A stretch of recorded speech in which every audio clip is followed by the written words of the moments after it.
Hello everyone, my name is Dao Chantes. I'm an instructional designer working at the company called Synaptic Global Learning, and I would like to present you my capstone project titled Self-Discovering, Learning from the Failure as a Rite of Passage for the Future Success.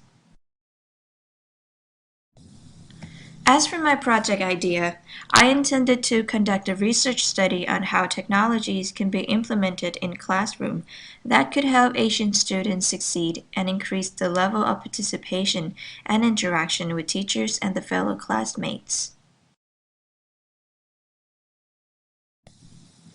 Before planning the project, I did an extensive research in order to answer several overarching questions that I had in mind, such as what is the success story of using technology in the multicultural classroom to bridge the gap of cross-cultural pedagogies? I also examine the differences between Asian culture and Western culture in a social context and how they influence the students' cultural expectation of classroom discourse and their experiences of discourse in Western school contexts.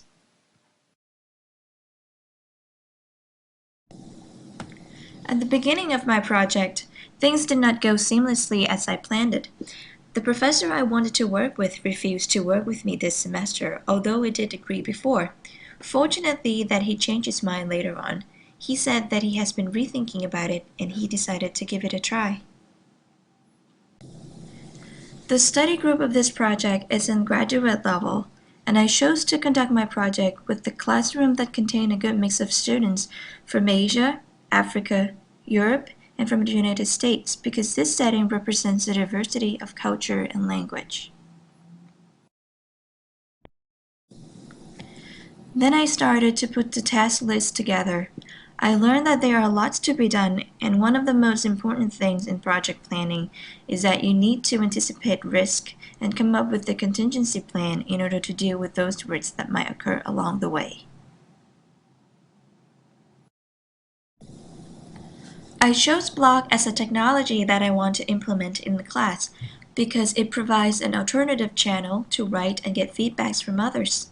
As some researchers said, that blocking combines aspects of thinking writing with aspects of presentation writing, and it also adds in the conversation.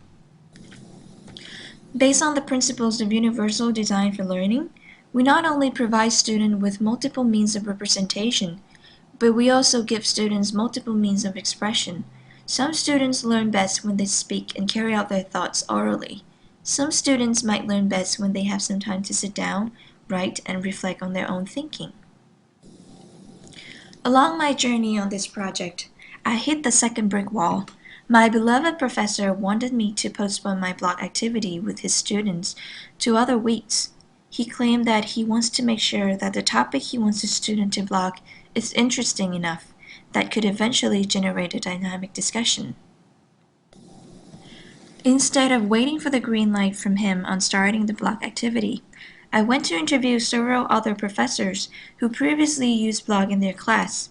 It was great that they are willing to share their experiences with me, both successful and unsuccessful. Eventually, the blog has started, although it was almost towards the end of the project. I began posting the first topic that is related to the class discussion. Sadly enough, that on the first week, nobody came to post anything or even try to answer some of the questions I posted there. Alright, at this point, I was trying to pull myself together and calmly trying to figure out what to do next in order to get the students to start blocking. Since my professor did not provide me any solutions to the problem, I realized that I have to resolve this my own way. So I talked to some students that I had a good relationship with, and of course, unforcefully asked them to start posting on the blog. Well, they did a pretty good job on that. The discussion was rich, and it reflected their understanding of content and the subject matters. It would be very interesting to see the outcome if I had more time to work on the project and to keep this exercise going. The unfortunate part of my story was that the professor blew me off, and he did not take any partial responsibility for the delay of my project. This may or may not be my professor because I still have to work in this town and it is my responsibility to conceal his true identity. My idea of success has been changed dramatically towards the end of the project. But the most important thing is the lessons I can take away from this experience. I constantly evaluate the situation. What went wrong with the project, and what would I do differently had I got another chance to do it again? There are three important points I learned from doing this project, and the first one is dealing with uncertainty. Anything could happen along the way, so you need to be prepared to encounter the worst. So, having a backup plan is crucial.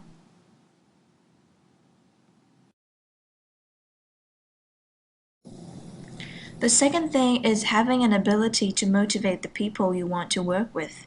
Find the currency that both parties can exchange. You should determine and understand what the other person's goals are and from your request in the way that shows how that person will benefit. And the last one, choosing the right people to work with is the key because they can make your life needlessly miserable. In my case, I should have worked with the people who are the innovators because the innovators are more open to widely experiment the technology and integrate it into their teaching. As for my hopes and dreams, I had envisioned that the rapid advance in technology could open up more opportunities for improvement in learning and teaching practices, especially to bridge the gap of cultural differences of Asian students in Western classroom contexts. Understanding their differences in perception related to classroom discourse may have shed light on how Asian students develop social and cognitive skills in Western class. I also want to see if any other technologies such as interactive game or online virtual world can promote the level of explicit participation of Asian students in Western classroom.